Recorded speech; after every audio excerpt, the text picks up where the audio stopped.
یہ وہ حضرات ہیں جن کو اللہ تعالیٰ نے فقاہت کی اعلیٰ ترین شان نصیب فرمائی. وہ کہتے ہیں کہ اگر بیچ میں راستہ واسطہ آ جائے تب بھی امامت درست ہے اور اقتداء درست ہے. اب اتنی واضح طریقے پر جب یہ باتیں آ گئیں تو اس لیے اگر مسجد میں نماز پڑھا رہا ہوں تو اس کے قریب جو مکان ہیں وہاں والے، جیسے ہمارے مسجد کے مشرقی رخ پر مکان ہے اور ادھر مغربی رخ پر مکان ہے، بیچ میں روڈ بھی ہے، تو یہ ان مکانات والے پھر اس کے بعد ان سے متصل مکان ہے، اس مکان سے وہ متصل ہے، پھر بیچ میں ایک روڈ ہے، پھر ایک مکان ہے، پھر دوسرا مکان، پھر تیسرا مکان، تو پورے محلے کے لوگ نماز پڑھ سکتے ہیں. مسجد میں نماز ہوگی، وہ اپنے اپنے گھروں میں رہتے ہوئے اقتداء کر لیں گے اور آن لائن طریقہ ہوگا. بھائی ایک طریقہ یہ ہوتا کہ مائک ایسے لگائے جاتے ہیں، ساؤنڈ سسٹم ایسا ہوتا کہ سینکڑوں میل تک بات پہنچتی، وہ نہیں ہو پا رہا ہے، تو اب اس کے بدلے میں الیکٹرانک میڈیا کا استعمال کرتے ہوئے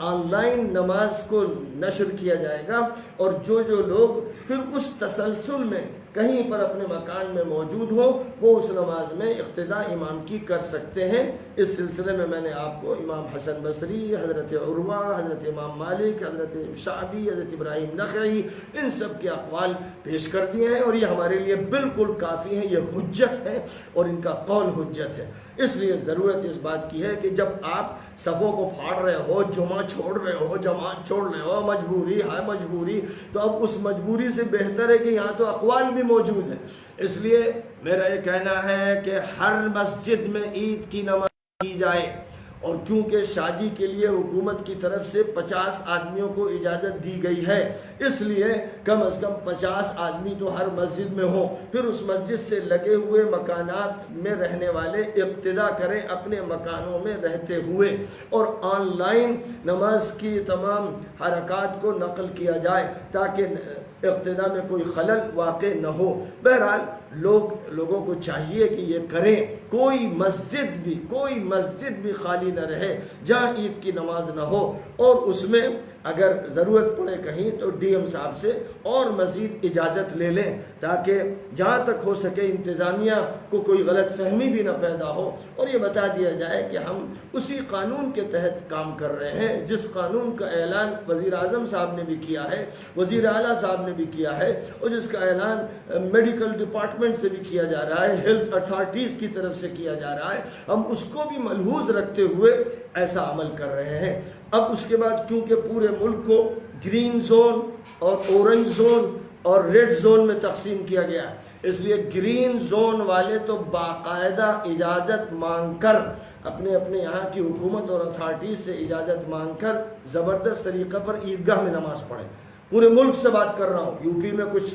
بعض جگہوں پر سختی زیادہ کی گئی ہے تو وہ اپنے مسئلے کو اس طرح حل کرے جس کو میں نے پہلے بیان کیا، لیکن ملک میں جہاں گرین زون ہے وہاں پر اجازت لی جائے، اطلاع دے دی جائے، اور عیدگاہ میں ویسے ہی نماز ہو جیسے معمول کے مطابق ہوتی ہے، وہاں یہ عمل کرنا چاہیے. اور جہاں پر ریڈ زون ہے وہاں احتیاط اسی طرح کرنی چاہیے جیسے اب تک کرتے چلے آ رہے ہیں، اور چند لوگ مسجد میں حاضر ہو کر نماز پڑھیں، اور پھر آن لائن اقتداء کا نظام ہو. پھر اقتداء میں زیادہ جو اہم ہے وہ ہے خطاب کا سننا. یہ سالانہ اجتماع ہے، اگر آپ سب ایک جگہ جمع نہیں ہو پا رہے ہیں تو پھر اور لاکھوں انسان ایک جگہ کے خطاب کو سنیں. تو بہرحال میں اپنی طرف سے تو اعلان کر رہا ہوں کہ انشاءاللہ 7:30 بجے ہمارے ہاں عید کے سلسلے کا ایک بیان ہوگا. وہ بیان تو میں دوں گا، اور اس کے بعد نماز ہمارے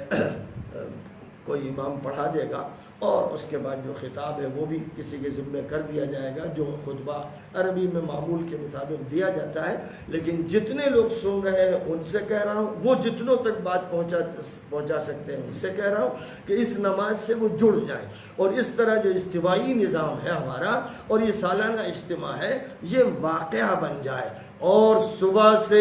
فجر کے بعد سے تکبیر کے نعرے اتنے طاقت سے لگائے جائیں کہ در و دیوار ہل جائیں اور فرشتے جھک جائیں اور سلامی دیں، اور کورونا وائرس پناہ مانگ کے بھاگے، اور یہ ملک اور دنیا ساری کی ساری دنیا وباؤں سے نجات پا جائے. اس ارادے کے ساتھ اور عید کے شکرانے کے ساتھ اور رمضان کا حق ادا کرنے کے جذبے کے ساتھ یہ اعلان کرنا ہے. یعنی اللہ اکبر لا الہ الا اللہ واللہ اکبر وللہ الحمد، یا اللہ اکبر کبیرا والحمد للہ کثیرا وسبحان اللہ بکرۃ واصیلا۔ اس طرح کے جو بھی کلمات منقول ہیں ان کلمات کو ادا کیا جائے، لیکن بلند آواز سے کیا جائے، قوت کے ساتھ کیا جائے کہ محلے گونج جائے اور یہ گونج دور دور تک سنائی دے، یہ بہت ضروری ہے۔ یہ خاص طور پر کل کا عمل ہے اور یہی عید کی جان ہے۔ عید کی اس جان کا خیال رکھنا ہے کہ اگر اس میں کوتاہی کر دی گئی تو بڑا نقصان ہوگا۔ بہرحال ان اعلانات کے ساتھ ایک ضمنی اعلان بھی کر دینا چاہتا ہوں۔ ایک تو یہ کہنا چاہتا ہوں کہ ندوے میں، دیوبند میں اور دیگر مدارس میں مسجد میں نماز ہونی چاہیے، 50 افراد ہوں، پھر وہاں جو طلبہ ہوں وہ اپنے اپنے کمروں میں، دالانوں میں، جہاں جہاں پر بھی وہ اصول کا لحاظ رکھتے ہوئے، ہدایات کو ملحوظ رکھتے ہوئے کھڑے ہو سکتے ہوں تو راستہ بیچ میں ہو، دوری ہو، اس سے کوئی فرق نہیں پڑتا، اقتداء صحیح ہوگی۔ لیکن جتنے لوگ بھی ہیں اس کیمپس میں ان سب کی عید کی نماز ایک امام کے ساتھ ہو، ایک امام کے پیچھے ہو، یہ انہیں کرنا چاہیے، یہی حکم شرعی ہے۔ اور اس کے علاوہ جو دوسرے حل بتائے جا رہے ہیں جس میں گویا ہماری اس اجتماعیت کو پارا پارا کرنے کے مرادف عمل ہو رہا ہے، وہ درست نہیں۔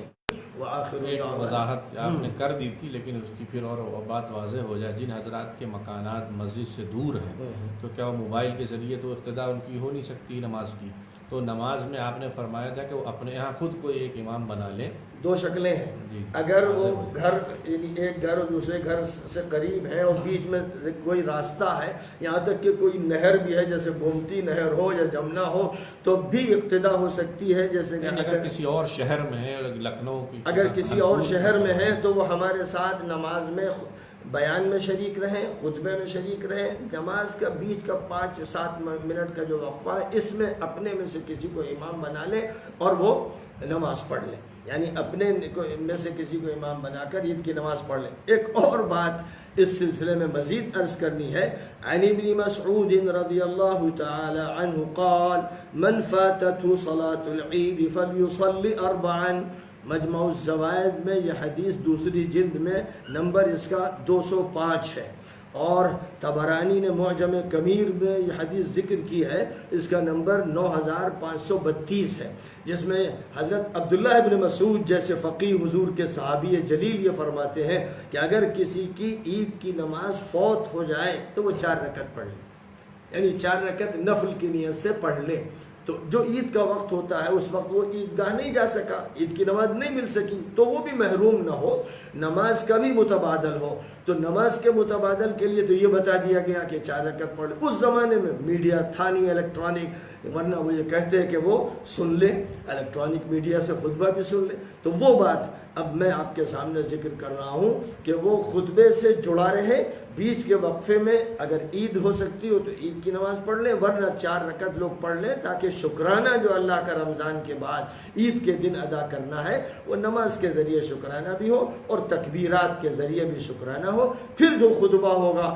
نماز کے بعد والا جو عید کا اصل خطبہ ہوتا ہے وہ بھی سنیں، اور اس سے فارغ ہونے کے بعد اب وہ محسوس کریں کہ وہ گویا کہ عیدگاہ سے اٹھ رہے ہیں اور ان کی اجتماعیت پوری محفوظ ہے، اور گویا انہوں نے تمام شیطانی اور ابلیسی اور دجالی دجل و فریب کو شکست دے دی ہے، اور وہ اپنے دین، اپنے قرآن، اپنی حدیث پر عمل کرنے کے لیے پرجوش ہے۔ تو یہ میری